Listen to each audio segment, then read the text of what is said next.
Hola, vamos a ver a continuación cómo funcionan las Naciones Unidas. La verdad te tengo que decir algo, y es que explicar las Naciones Unidas no es una tarea fácil, pero vamos a hacer nuestro mejor esfuerzo para que puedas comprender por lo menos un poco cómo funciona nuestra organización. Así que arranquemos. Ya sabemos cuándo nace la ONU, un poco de la historia de las Naciones Unidas y con qué objetivos y propósitos nace la organización. Pero todos estos grandes objetivos, toda esta gran inspiración que fue puesta en la Carta de las Naciones Unidas, ¿cómo se viene a aterrizar? Bueno, vamos a hablar de los órganos principales de la organización. No los instrumentos musicales, sino la forma en cómo está concebida la organización. Así que arranquemos con la Asamblea General. La Asamblea General, como su nombre lo dice, está integrada por el Pleno de los 193 países que se han ido adhiriendo a la organización. Te invito a que pienses cuál fue el último país en adherirse a las Naciones Unidas. Bueno, si aún no tienes la respuesta, te puedo decir que es Sudán del Sur, que fue incluido a las Naciones Unidas como el país más joven del mundo en el 2011. Así que sigamos. Sudán del Sur, pues entonces ya es miembro de la Asamblea General. Pero ¿qué sucede en la Asamblea General? En la Asamblea General asisten todos los jefes de Estado, presidentes o a quienes ellos deleguen en unas sesiones muy interesantes de trabajo que van a suceder de forma histórica desde el primer año en 1945 en la Asamblea General en la sede principal en Nueva York. Allí, el segundo martes de todos los septiembre a las 9 en punto de la mañana, el secretario general abre la sesión dando un discurso inaugural de bienvenida a todos los asistentes. Y es así como presidente por presidente, jefe de delegación por jefe de delegación, pasa y dice ante el mundo cuál es su opinión, cuáles son sus preocupaciones y cuáles son los problemas que les aquejan como país y como región. Hay muchas historias en torno a la Asamblea General, unas historias anecdóticas, otras no tanto y otras muy contundentes, de enfrentamientos entre algunos jefes de Estado. Pero todo ello, considero, hace parte de la naturaleza humana y de la diversidad que representan las Naciones Unidas. Una diversidad cultural, ideológica y religiosa.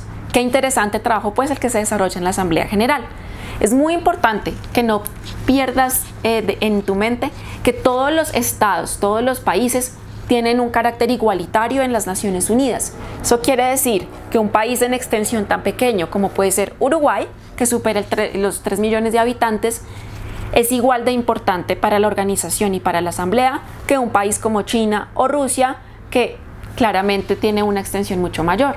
O en términos financieros, un país como Estados Unidos es igual a un país como Sudán del Sur, por ejemplo, ya que lo acabamos de mencionar.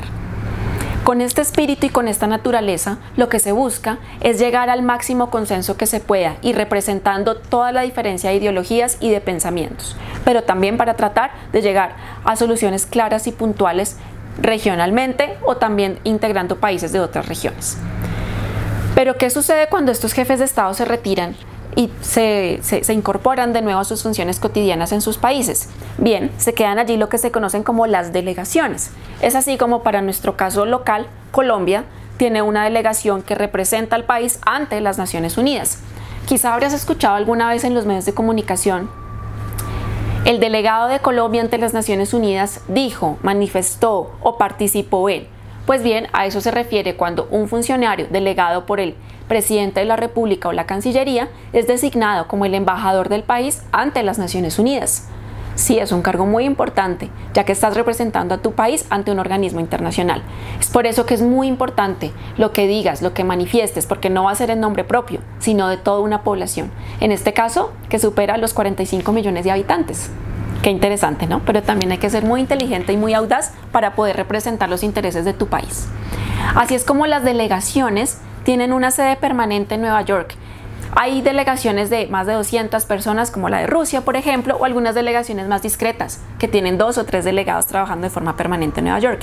Ellos asisten de forma regular a todas las reuniones de trabajo que se van a desarrollar en las 6 comisiones que tiene la Asamblea General.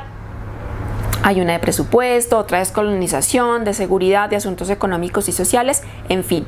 Todas las delegaciones pueden participar, si así lo desean, en las 6 comisiones, o en caso contrario, también pueden no hacerlo. Algo muy importante para saber de la Asamblea General es que la Asamblea no por sí misma no puede obligar a ningún país con el cumplimiento de una resolución, ¿Esto qué quiere decir? Que no puede castigar a ningún país por incumplir alguna resolución.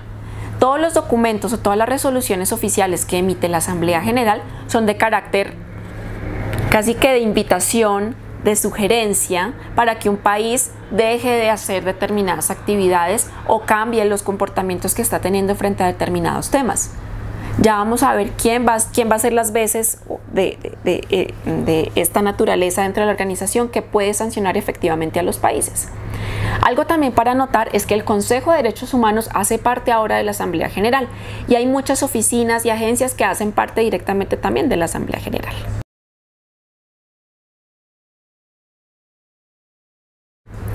Hablemos ahora del Consejo de Seguridad, el segundo órgano más importante de la organización. ¿Te acuerdas que en la Asamblea General te dije que participaban los 193 países? Pues bien, en el Consejo de Seguridad va a ser muy distinta la composición. Van a trabajar 15 países. De estos 15 países hay 5 que son países permanentes y 10 que no lo son. Hablemos un poco de esta composición. Los 5 países permanentes vienen a ser Estados Unidos, Federación Rusa, Gran Bretaña y el Reino Unido, Francia y China. Te voy a preguntar por qué crees que son estos 5 países los permanentes en la organización. Con permanentes quiere decir que están allí sentados desde 1945.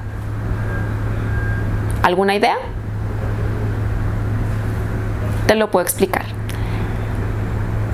Los aliados de la Segunda Guerra Mundial fueron inicialmente los 4 países menos China. China viene a ser adherido algunos años después como miembro no permanente.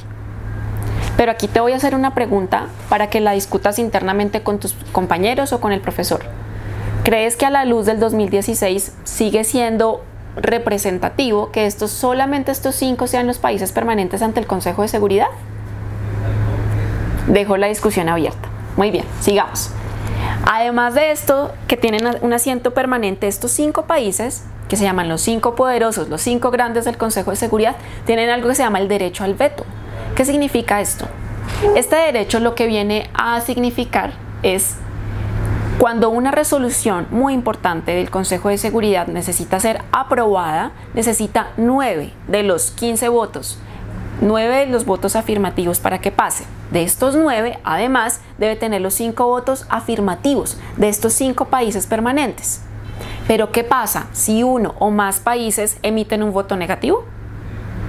Se bloquea la resolución. Es así como hemos tenido casos como el recientemente triste caso de Siria, donde se ha intentado en distintas oportunidades pasar una resolución para acabar con el enfrentamiento contra los civiles y poder hacer algo al respecto. Pero hasta el día de hoy nunca se ha logrado. Así que te invito a que puedas investigar sobre el por qué se han emitido estos vetos y qué ha significado para la población en Siria. Pero no solo para la población en Siria, sino para toda la población en el mundo. Pues bien, hablemos ahora también de los 10 que no son permanentes. Estos 10 países vienen a ser cambiados cada 2 años y por una representatividad geográfica. Esto quiere decir, por ejemplo, que un país como Colombia ha sido 7 veces distintas miembro no permanente del Consejo de Seguridad. La última oportunidad fue en el periodo 2010 y 2012, que lo hizo, entre otras cosas, muy bien. ¿Cómo se rota la presidencia del Consejo de Seguridad? Por orden alfabético, se rota la presidencia por el nombre del país. Es así como se garantiza que mínimo 2 veces distintas un mismo país tenga la presidencia del Consejo de Seguridad. Es bien importante resaltar que el Consejo de Seguridad es uno de los más activos dentro de la organización, es el que genera más documentos y es el que trabaja sin parar. Pero ¿cuál es la naturaleza del Consejo de Seguridad? Como su mismo nombre lo indica, debe preservar la paz y la seguridad internacionales. ¿Tú crees que es una tarea fácil? Para nada. ¿Pero acaso alguna vez ha sido fácil preservar la paz y la seguridad internacionales? Tampoco. El Consejo cada vez está tomando nuevos retos sobre las nuevas formas de violencia y ataques que se están dando en el mundo. Pero creo que en eso consiste la filosofía y la naturaleza de su existir, que es tratar a toda costa de evitar que escalen los conflictos internacionales. No que no sucedan. Esto es una primera instancia, pero si ya el conflicto se ha dado, se debe evitar a toda costa que siga escalando a unas escalas impresionantes. Es así como también el Consejo de Seguridad tiene otra gran función, por ejemplo, que es todo el tema de las misiones para el mantenimiento de la paz. Sí, los famosos cascos azules, que de esto también podríamos hablar un largo rato, pero creo que nos vamos a reservar esa explicación. Muy bien, otra gran labor que tiene el Consejo de Seguridad es la elección misma del secretario general, que recién acabó de suceder el año pasado.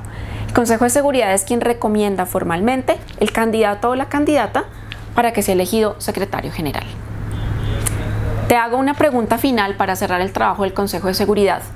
¿Cambiarías acaso la estructura del Consejo de Seguridad o la dejarías tal cual está? Si tu respuesta es afirmativa, ¿qué ideas se te vienen a la mente sobre cambiar el Consejo de Seguridad?